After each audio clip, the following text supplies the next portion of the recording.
Hello guys, I am back with my series of constructive criticism. It is a gorgeous Saturday. I am sitting outside on my patio and about to get my day started. I have some volunteer work I'm going to be doing today.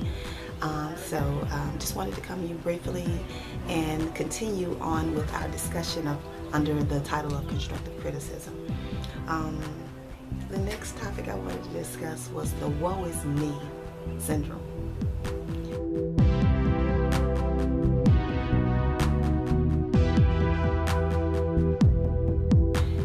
Have you ever heard people that are always talking as if everything is going against them, that society or somebody's out for them, or their circumstances are so bleak that they can't excel, or somebody's holding them back, or they don't get the opportunities that everyone else has? That's what's titled the woe is me. It's always, situations with you where you feel that you're not getting breaks that other people are privy to.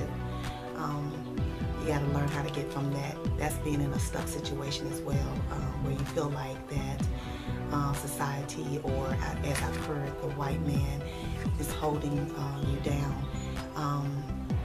True, as a black race, we haven't had all of the opportunities that some of the other races have had, but with this era of technology and education, there are doors that have opened up. It's just depends on your level of commitment and dedication to fighting and to working as hard as you can to get to where you are. I hear that with a lot of kids, especially our young men, who feel that they don't have an opportunity to do some of the things. I tend to see a lot of laziness when it comes to men. Women, for some reason, I think that because we're built with that inner quality of being nurturers and caregivers, that we naturally will do whatever we need to do a lot of times to get where we need to be. And that's not saying that there's not women out there that's lazy, that haven't taken the responsibilities they were given to do whatever they need to do and messed them up, or just didn't do them. But a lot of times I see that you have to push men to fight to get to where they want to be or where they need to be. They want to wall in self-pity a lot of times, and let me not just put that with black men, but just people sometimes want to wall in self-pity. I've been in situations where I felt like doors were slammed in my face quite often. I feel that I worked hard a lot of times to achieve certain things, and for it to all just tumble down. I am naturally an entrepreneur. I've had many businesses. I've seen them build up and I've seen them fall, but my desire and commitment to continue until I achieve what I'm trying to achieve has not ever faltered. I get deterred sometimes, I get disappointed a lot of times, but I'm a natural fighter, a natural survivor, so I'm going to continue. I raised 4 children without the help of men in my life. Their fathers was not a part of their life, and one being my niece, whose mother passed away, and then I had 3 children of my own. And I am very proud of the fact that I raised those children and I didn't depend on government assistance. I'm not saying there's anything wrong with that, but I just had a deeper inner desire to do something more for my children, and so I fought hard to try to make sure that they had the things that they needed to have.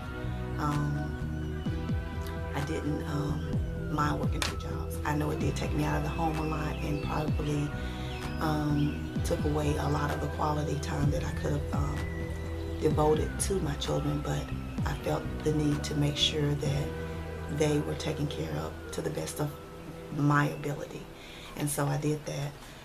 So we have to encourage our young people and some of our just peers to never give up the fight. If you have that desire, you're going to do whatever you need to do. You're going to work as hard as you need to work. Do I desire to work 2 jobs? No, I don't. But if I have to do that in order to achieve my goals, I will do that. I'm always at my company. I'm always striving to educate myself as much as I can. So whenever there's a class or an opportunity to try something or a ground level opportunity, I take it. I always volunteer so that I can learn something, so that I can be more marketable within my company. And we need to have that ability to continue to fight as much as we can to achieve the goals that we need to achieve. And my camera is kind of acting crazy, but just bear with me. The next topic I wanted to cover under this series of lessons is taking responsibility for your life.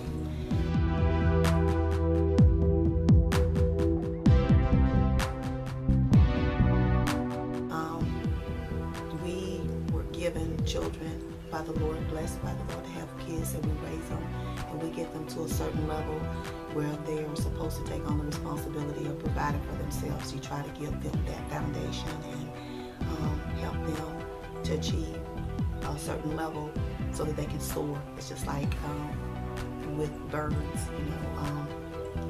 they nurture their babies for a while and then they let them go. And that's what we have to do. And so at some point, you have to allow your children to go on and to do what they need to do for themselves. And sometimes they're going to make mistakes.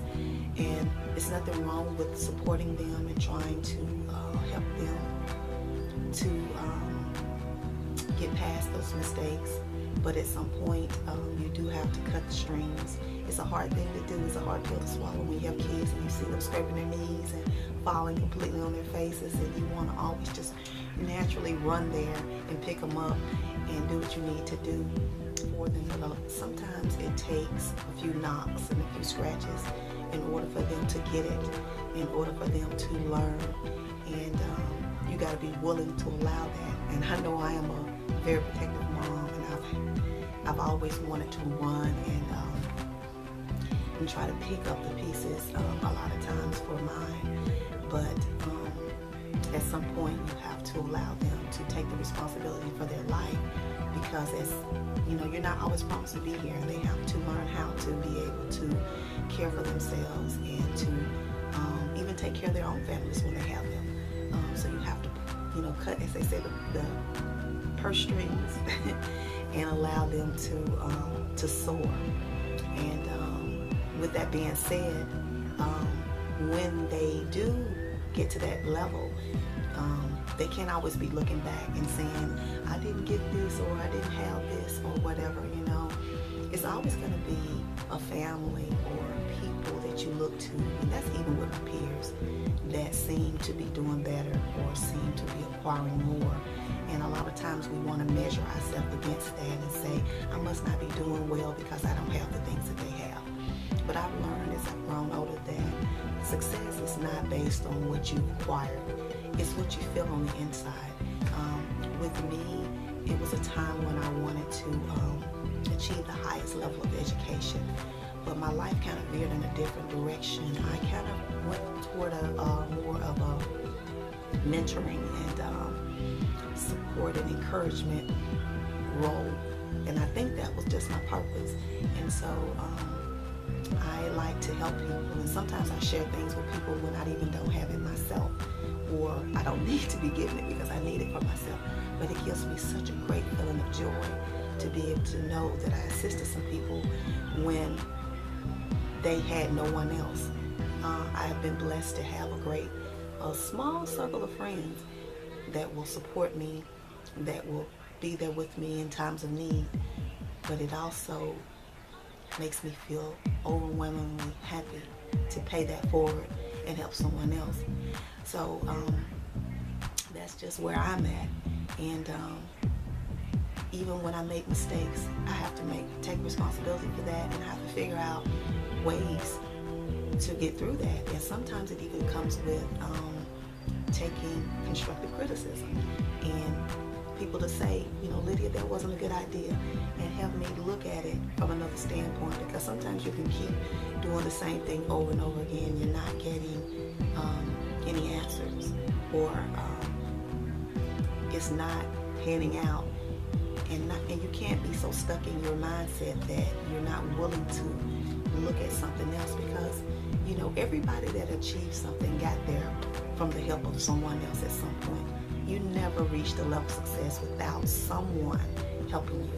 So sometimes it helps to take advice or constructive criticism from someone else. So never be too proud to receive that. So I am about to enjoy this day. I have one more part to this series that I am going to bring to you guys. I hope you all enjoying a fabulous Saturday. It is beautiful today. It should be about 80 degrees. And I'm looking forward to a wonderful day. I hope you are. Talk to you soon.